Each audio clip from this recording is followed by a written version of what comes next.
Good morning, good afternoon, good evening. Welcome back to the channel where we talk about economics and crypto and lots of other fun things. This is a lots of other fun thing video, but before we dive on into this, as always, if you could turn on that notification button, hit the subscribe button, leave a comment in the comment section for the algorithm, and smash up that like button. That would be greatly appreciated. But let's go ahead and dive on into this. So sorry, I want to move back in time just a little bit, back in time to what year? This was 2008, 2009. I was a newly married 20-something-year-old man, and I remember this one point in time. I'm going to share with you a little bit of a stock investment, long-term stock investment strategy for this video, by the way. But at one point in time, my wife and I were buying stuff off of Amazon and getting it delivered, paying $25 a month, something like that, and getting it delivered within 2 days. And you got to understand something for those of you who are younger. At that time, this was the most amazing thing in all of existence. The idea that you could order something online and get it delivered pretty much reliably within 2 days. It was fascinating to me. It was so convenient. It was something that I wouldn't say I became addicted to, but it was just one of those things that I was like, this is the future. This is something that gets me very excited about buying online, shopping online. You know, before 2008, 2009, what was I doing? I was probably just going to stores, going to like bookstores. I bought a lot of books that year in 2009 and buying books. And what a thought, you know? And so what this did was it shifted my mindset to like, well, what else is on Amazon? There's plenty of things on Amazon that I would rather buy. I want to buy, and instead of just going to the store and buying it, I'll just go ahead and get it on Amazon. Why not? And here's what I thought. Okay, so this was around the time of the great financial crisis, but I really didn't start doing a deep dive on that.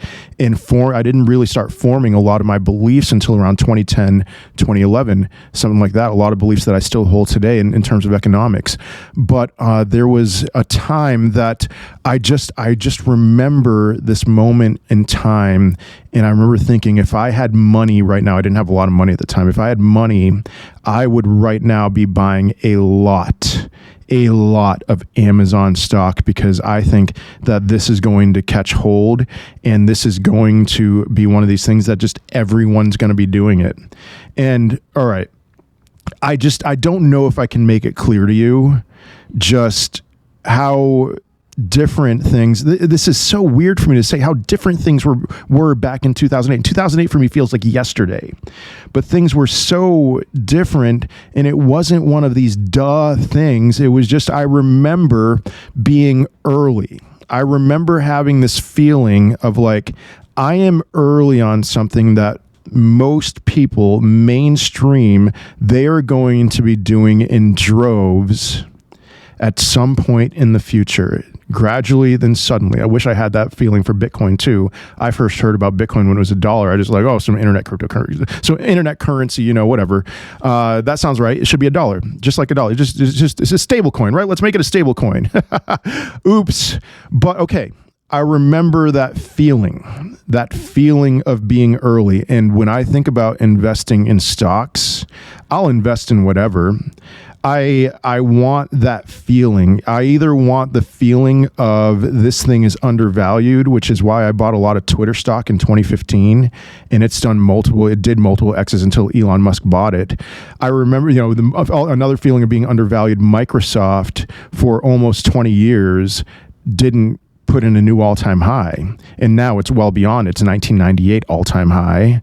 And that feeling of, you know, growth versus value, I really like that feeling, and I am using this word a lot, feeling, when it comes to value. But I also really like the feeling of like, I feel like I'm seeing the future, and this thing, I feel like I'm early with this. Okay, so you're probably going to be disappointed after a build-up like that, but here's the deal. I'm starting to enter some kind of an awareness when it comes to self-driving technology. And which is the company, maybe you know of a different company, I'd be happy to invest in that company as well. But which company right now is leading the charge in self-driving technology? Well, that's Tesla. And it's this weird thing where, we've seen Tesla rise as an electric vehicle behemoth, and we've seen a lot of other companies try and fail to develop their electric vehicle capabilities. And we know where, for better or worse, where the government wants us to go. And I don't say for better with that, in terms of moving from gasoline-powered vehicles to electric vehicles. And we have this combination of all that, and a lot of other companies, traditional vehicle companies, are falling way behind Tesla. They're not able to catch up, even though they have bigger budgets and more research and all of that. Whatever. Okay. The same thing with self-driving technology seems to be happening with Tesla. And so here's a very brief story of kind of what I'm waking up to right now. So I saw on X a post by this guy who asked, like, what's a $1,000 plus purchase that you've made that you just think is this the best $1,000 plus purchase you've made recently? And there were lots of really good comments in there, but one person made a comment about he bought a Tesla with FSD. I think it's fully self-driving capability technology.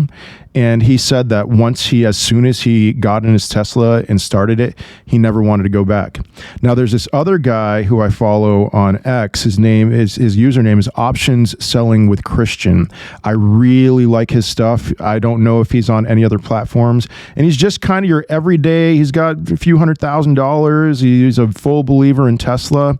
And he talked about going to a Rivian dealership and with his wife, and they were looking to buy a Rivian vehicle. And then his wife she had this mindset of like, this is nice and all, but I just really like the self-driving capabilities of Tesla. Let's just get another Tesla. And the fascinating thing, the thing that he said about his wife was that a year ago, when they first started doing the FSD capabilities in their Tesla, she was kind of holding on for dear life. And then she got used to it, and now she can't live without it. She just would not ever want to go back to having a self-driving vehicle. And here's the kicker.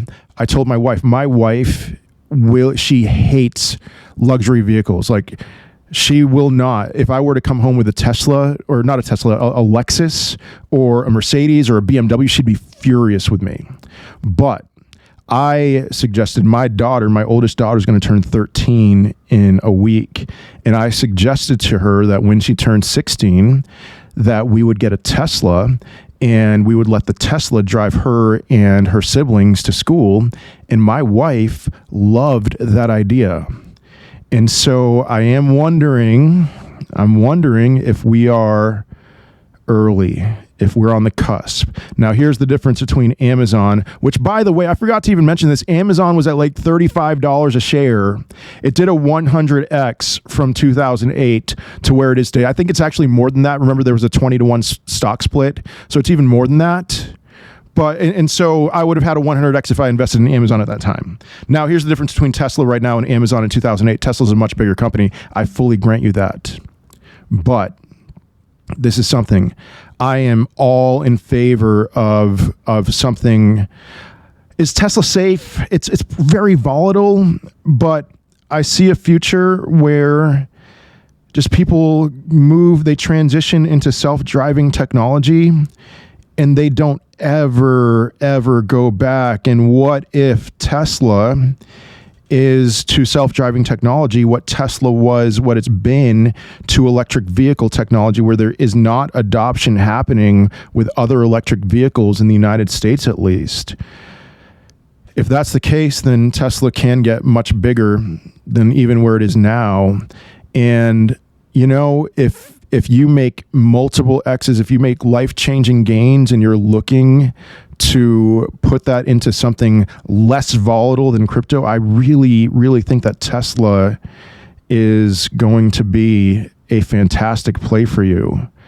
And so that's my plan. Now, if we enter a recession like I think we will, I think there's going to be a great buying opportunity for Tesla at the end of 2025. But I have started DCAing into Tesla. And I'm going to continue to do that forever. That is stocks. I will DCA, peaks, valleys, all of that. But anyway, that is all I have for today. Hope you have a wonderful day, a wonderful rest of your week. I'll see you in the next video. Peace.